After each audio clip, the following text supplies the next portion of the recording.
Hi everyone.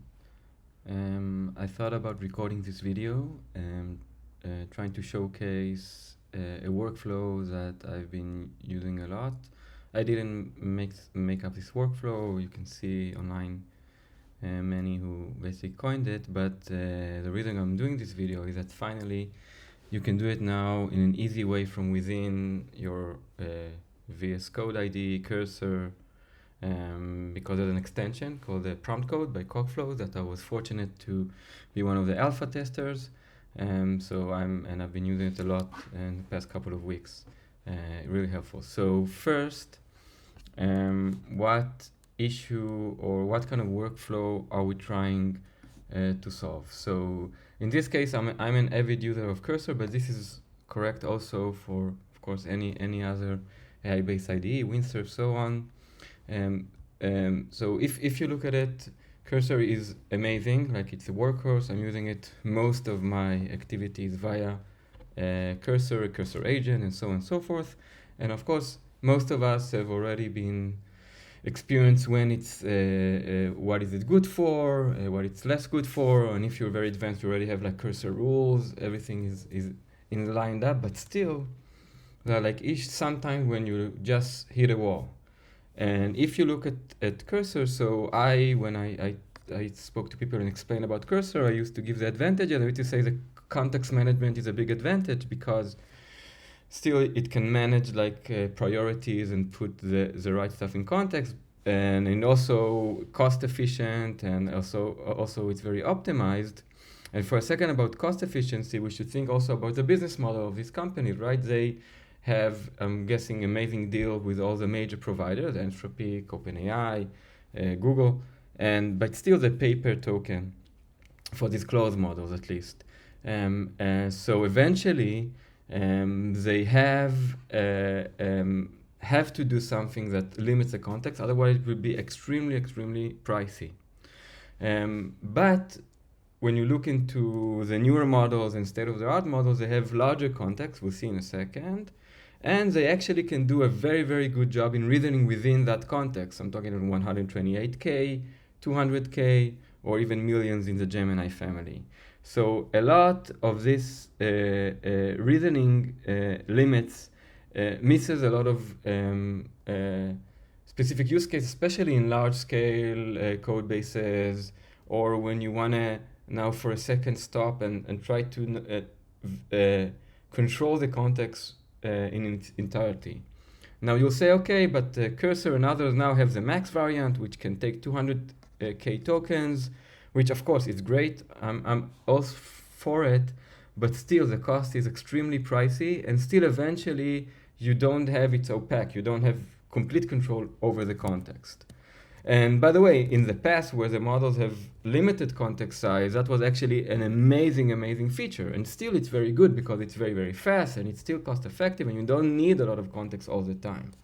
But if you look into the newer state-of-the-art models, so what we have roughly is we have the Claude Sonnet family that you see here, 200K tokens.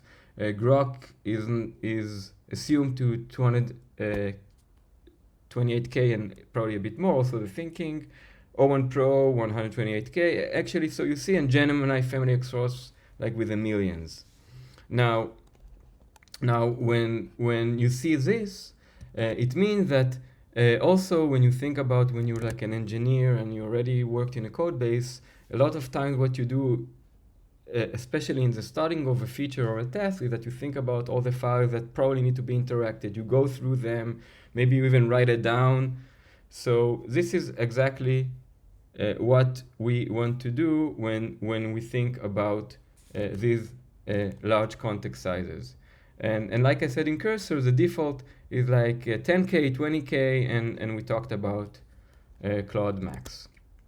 All right, so how does it look from a workflow perspective? So basically, PromptCode is an extension. You can go to the marketplace, and basically here you see I already installed it. It's by Cogflows, so you can just search for it and install it, and that's it. And I actually have something specific that I want to do. I don't know if it's going to work with the models, but it's something that I will use this workflow. So I have it already here. So I'm going to open the UI. So what I do here, I have here the tree of my workspace, and you can see I have it's like a project of a virtual release engineer called Ada. I have the project here. It has backend, front end. And I also have some libraries that I have cloned in my workspace that I use a lot to reference if I want to know something or use that. So first thing, I want to do is what I want to do is I have prompts. Not this one, I'm sorry. I have prompts, so I want to take all my prompts, not this one, and also the agents that use this prompt, and I have the utility of how I load the prompt. So you see here, once I start to click it, I see in the UI here how many tokens this will cost me. I can also here switch and basically see it on a per token basis. See, agent service is the largest in this folder. If I want to do it on a per file basis, it's also the largest in total. All right, so that's very convenient. I'll also add the README, so we'll know what's going on. And I think that's, oh, and I need the models. Okay, I need all my models, all my Pydantic model. Okay, so we're already at 30K. And I'm using the new OpenAI agents library, and I want to give it also the example just in case I don't need to nude it. Okay, so we're already at 60K tokens. By the way, I'm sure if I look at some files, probably they don't really help out, but I'm going to keep in. The tool also uses my git ignore, so of course files are either they secret or not helpful, or not added or shown.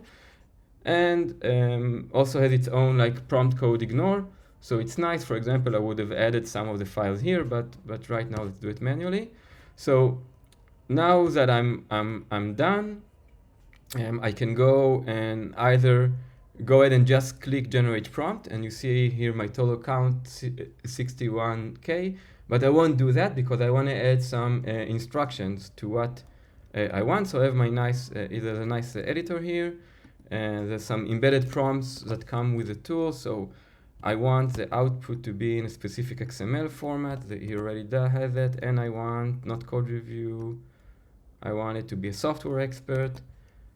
And I wanted to honor some of my cursor rules. Specifically, this is important because I wanted to use my best practices. Okay, so, and then I'll do it.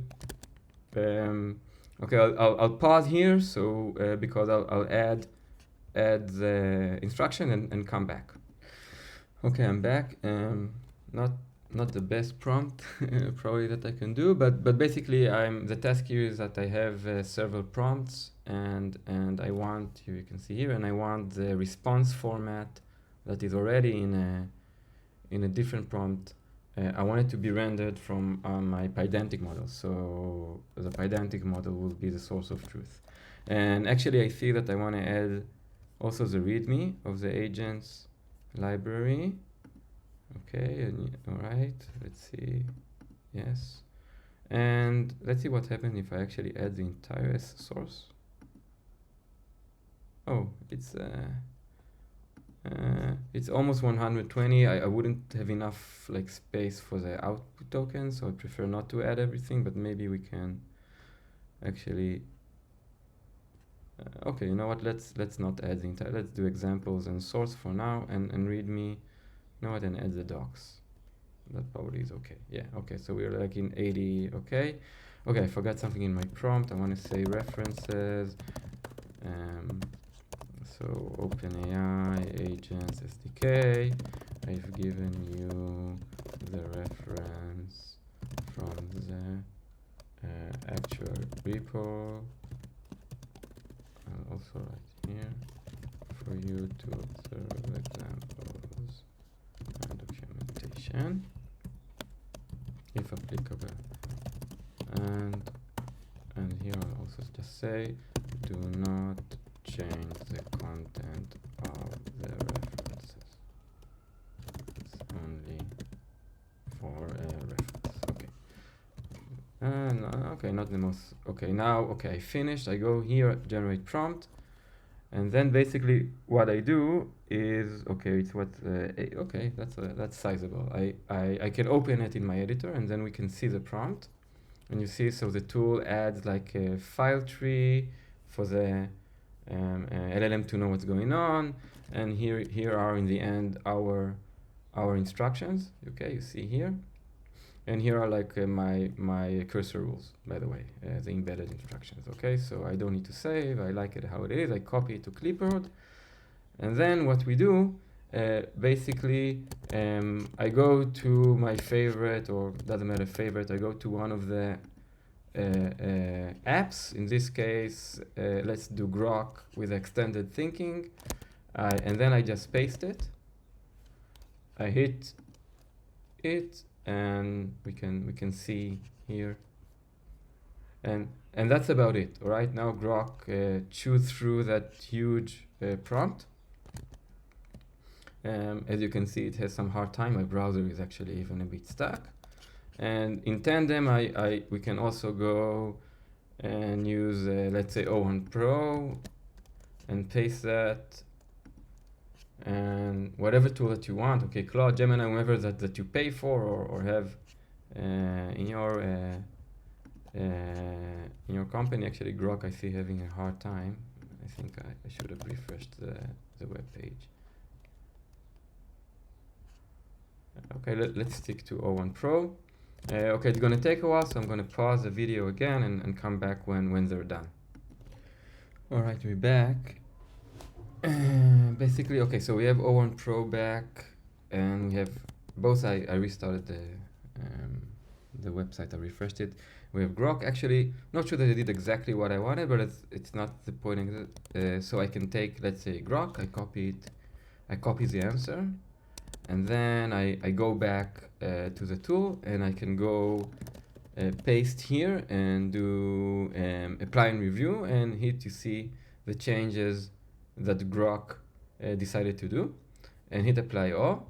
But I'm actually going to do something else because I already have O1 Pro and Grok. So it's actually a tip I got from the creator of PromptCode, and basically I'll take Grok and I'll go here. Here's like the nice thing about being within Cursor, so I can be symbiotic with it, and I'll say our CTO sent us the following two solutions in regards to how to better have our response format adhere to the Pydantic object.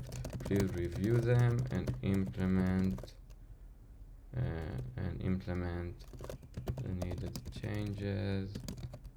Implement the best solution, let's say, or a mix of the approaches. So I usually won't do that like that, but just a nice, so I can do this, and I can say solution one.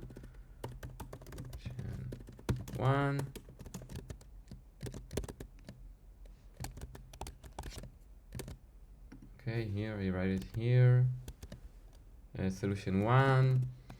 And I paste Grok, and I can do solution, let's say solution 2. Also, the response isn't so big, so it's good. Okay, I'm taking from O1 Pro.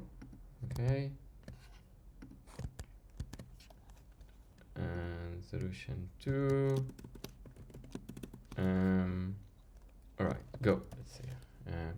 And then I hit enter, and now basically I'm using the agent of Cursor to implement our changes. Now I can also do it also with one, and now it will start now working on the change, and as you see, it's a lengthy process, so I don't do it a lot. It's also I do it when I see I hit a wall. Okay, I cannot basically do it with limited context and what I have in Cursor, and I find it to be really good in large code bases, or even small ones when you have something